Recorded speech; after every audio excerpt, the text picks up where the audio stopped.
Magandang araw! Sama-sama tayong matuto sa Teacher Sal Learning Resource Channel. Revised K-12 Curriculum, EPP IA5, Quarter 4, Week 5. Hakbang sa pagkukumpuni ng kagamitang yari sa kahoy, kawayan ng may pag-iingat. Paano ninyo mapapangalagaan ang mga kasangkapan at materyales sa pagkukumpuni? Linisin ang mga ito pagkatapos gamitin. Itago sa tamang lalagyan, huwag gamitin sa maling paraan. Bakit mahalaga ang pagsisinop ng mga kasangkapan at materyales? Para hindi mawala, para hindi masira agad, at para ligtas gamitin. Ano ang pakinabang kung tama ang pag-aalaga sa mga kasangkapan at materyales? Tatagal ang gamit, makakatipid tayo ng pera, mas magiging maayos ang ating trabaho. Panoorin nyo ang larawang ipapakita tungkol sa sirang kagamitang yari sa kahoy. Bilang isang grupo, pag-usapan nyo at isulat sa likod ng illustration board ang tamang kasangkapan at materyales na gagamitin sa pagkukumpuni gamit ang chalk. Kapag may sagot na kayo, tumayo ang isang miyembro at itaas ang illustration board. Huwag na itong ibababa kapag nakataas na. Mag-unahan sa pagbibigay ng tamang sagot at siguraduhing tama ang baybay dahil ang maling spelling ay ituturing na maling sagot. Kasangkapan. Kasangkapan, martilyo, lagari o pangputol ng kahoy, screwdriver. Materyales naman, pandikit sa kahoy, piraso ng kahoy, tornilyo at pako. Sumunod na larawan. Mahusay ang mga kasangkapan ay martilyo, lagari o pangputol ng kahoy, screwdriver. Materyales, pako, tornilyo, piraso ng kahoy, kola para sa kahoy. Sumunod na larawan. Kasangkapan, liha holder o pangliha, brush o paintbrush, spatula o masilyador. Materyales, wood filler o masilya sa kahoy, barnis o wood sealer, pintura o wood stain, liha. Sumunod.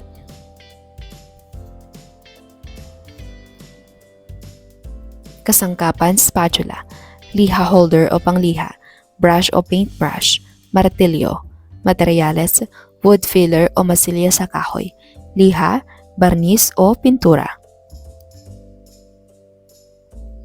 Hindi lahat ng sirang kagamitan ay patapon na. Ang mga ito ay maaari pang magamit muli sa pamamagitan ng pagkukumpuni. Mahalaga na inyong matutunan ang mga hakbang sa pagkukumpuni dahil isa ito sa mga praktikal na pamamaraan upang makatipid at maiwasan ang paggastos sa mga kagamitang maaari pang pakinabangan o gamitin. Makakatulong din ito upang mabawasan ang mga basura sa ating kapaligiran. Pagkatapos ng araling ito, inaasahan na inyong maisagawa ang pagkukumpuni ng mga kagamitang yari sa kahoy o kawayan ng may pag-iingat. Kusot, ito ay pinong kahoy na nalalaglag mula sa nilalagaring kahoy. Wood clamp, ito ay isang uri ng kasangkapan na ginagamit bilang panghawak ng mga bahaging ginagawa. Para sa ikalawa hanggang ikatlong araw. Ang mga hakbang sa pagkukumpuni ay nakabatay sa uri ng sira ng kahoy. Ang mga kadalasang sira ng mga produktong yari sa kahoy ay biyak sa kahoy, natuklap o natanggal na bahagi ng kahoy at mga putol na bahagi ng kahoy. Ang mga kinakailangang kasangkapan at materyales sa pagkukumpuni ay nakabatay rin sa uri ng sira ng kahoy. Mahalaga na mapag-aralan muna ang uri ng sira upang mapili ang pinakaangkop na materyales at kasangkapang gagamitin. Para sa ating aralin, tatalakayin natin ang mga hakbang sa pagkukumpuni ng biyak sa kahoy, natuklap o natanggal na bahagi ng kahoy. Hakbang sa pagkukumpuni ng biyak sa kahoy.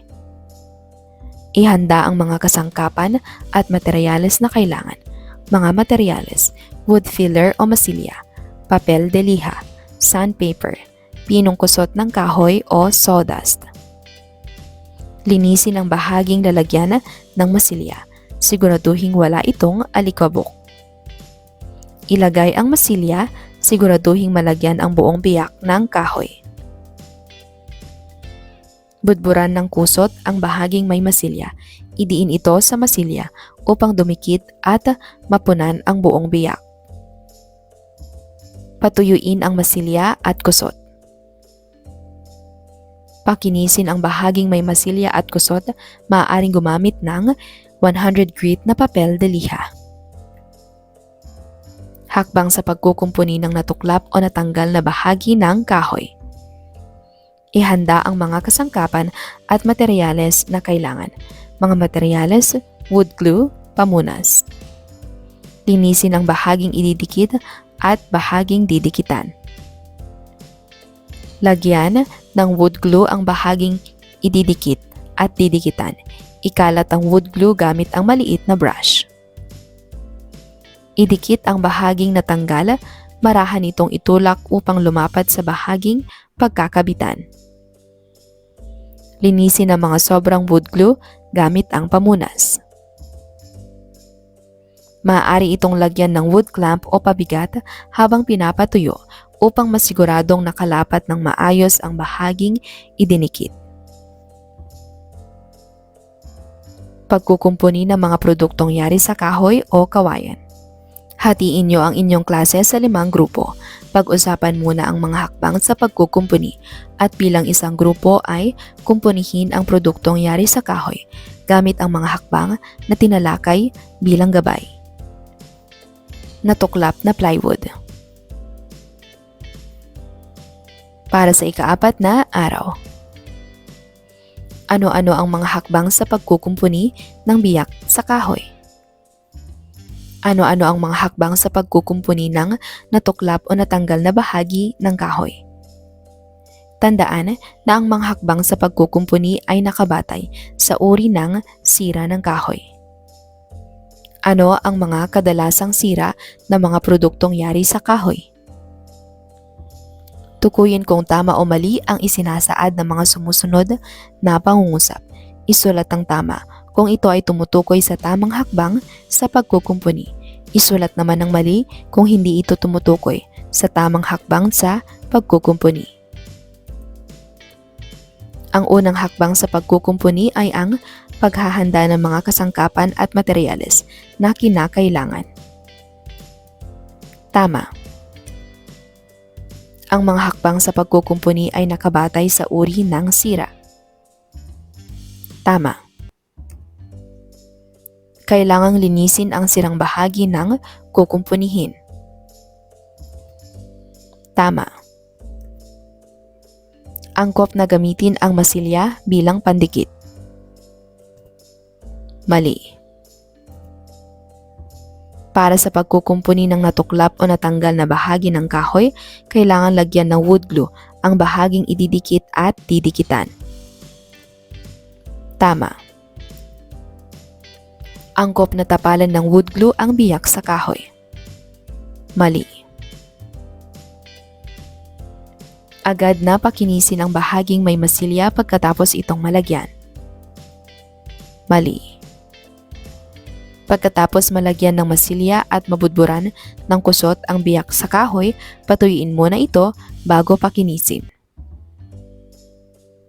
Tama. Maaaring gumamit ng wood clamp o pabigat sa bahaging idinikit upang masigurado na nakalapat ito sa pagdidikitan. Tama. Linisin ang mga sobrang wood glue gamit ang pamunas. Tama.